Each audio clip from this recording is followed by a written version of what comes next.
2:47 all day for real, popping off AM PM, popping off as much rugby league information as possible. Right now, 2001 wooden spoon in Australian Rugby League, a nail biter, ending up with the Penrith Panthers, and so you don't miss any crucial rugby league information watching this video all the way through to the end, as per always.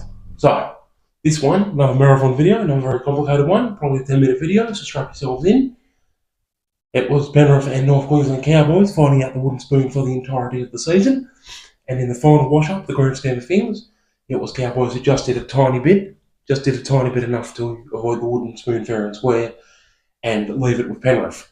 So, I said in the previous video, the Cowboys 2000 wooden spoon, how on paper they were chock full of potential but just weren't delivering anything on the field.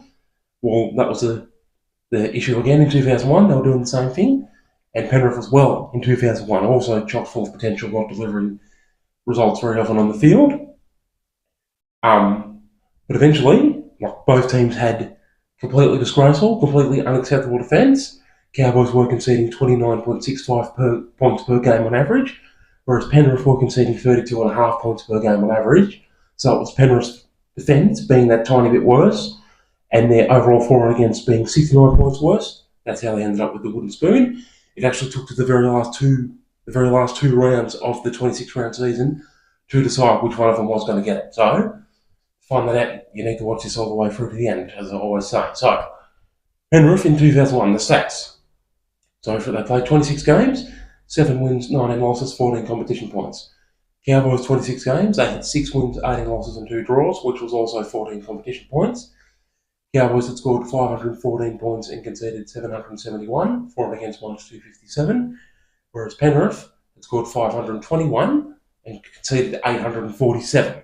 Like I said, the defence was worse, and that for and against was minus 326, so 69 for and against points worse overall. So, yeah.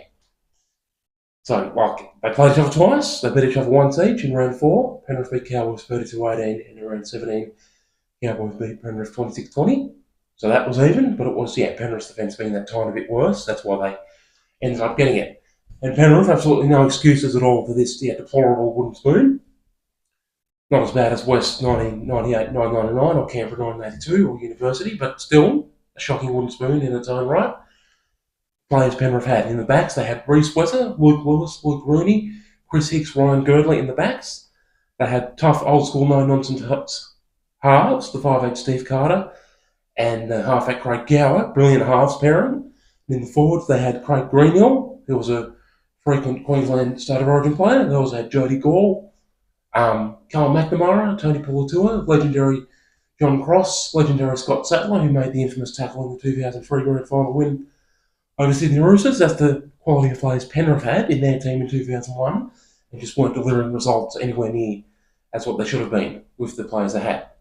So Penrith and Cowboys pretty much in the same boat, having the same problem in this particular season. So, Penrith's points, the leading point scorer, the legendary goal-kicking centre Ryan Girdler. He got 7 tries, 48 goals, 124 points in 2001. And then Chris Hicks, the winger, he got 13 tries and 19 goals, 70 points altogether. 90 points, that's 90 points. And the leading try scorer is Chris Hicks with those 13 tries. And then Reece Wesser, who managed to get 10 tries for them.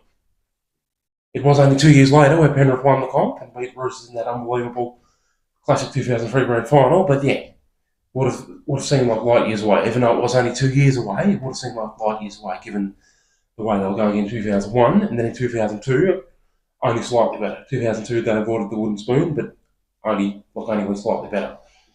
So then, Penrith's, like I said, Penrith's embarrassing moments, we'll get for that first, and then we'll get to the wins. It's really got to sift through this one carefully to make it make all sense, make proper sense.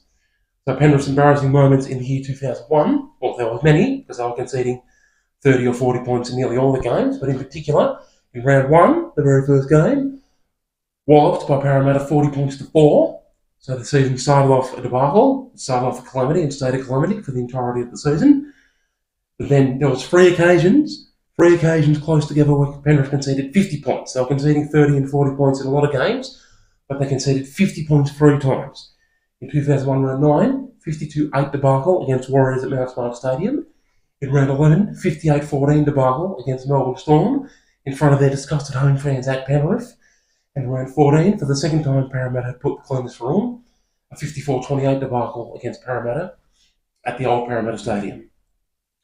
And then like I said, there's even a... Just hang on, right, because the most embarrassing moment out of all of them is the last game, but we need to sift through everything first before we mention it, before we get to it, just to make all sense, like I said. So then, incredibly, even though Penrith got the wooden spoon, there were in fact 3 teams that they beat twice in the season. So they had to do it over 3 other teams, incredibly. They managed to beat Canberra and West Tigers twice in the season, but Canberra and West Tigers finished 3rd and 4th last in the year 2001, so maybe that wasn't too much to cry about. But Penrith had in fact beaten Sydney Roosters, who finished 6th and were a top 8 team, and they beat them twice in 2001 as well. So, on the odd occasion here and there, where Penrith were fulfilling some of this untapped potential, every now and then they showed what they were capable of, just didn't do it anywhere near often enough. The exact same problem that Cowboys had in the year 2000. So, the games Penrith won in 2001, the 7 games they won, moments in the sun. In round 4, I already mentioned they beat Cowboys 32-18. In round 7, they beat the Roosters 24-10. In round 10, they beat Canberra 19-12. In round 12, they beat West Tigers 2016. In round 20, they beat the Roosters 26-16. In round 23, they beat Canberra 26-24. And then, like I said, had to wait till the end before we untie all the knots. With 2 games left. So there's still 1 more game they won and 1 more embarrassing moment, which is the last 2 games.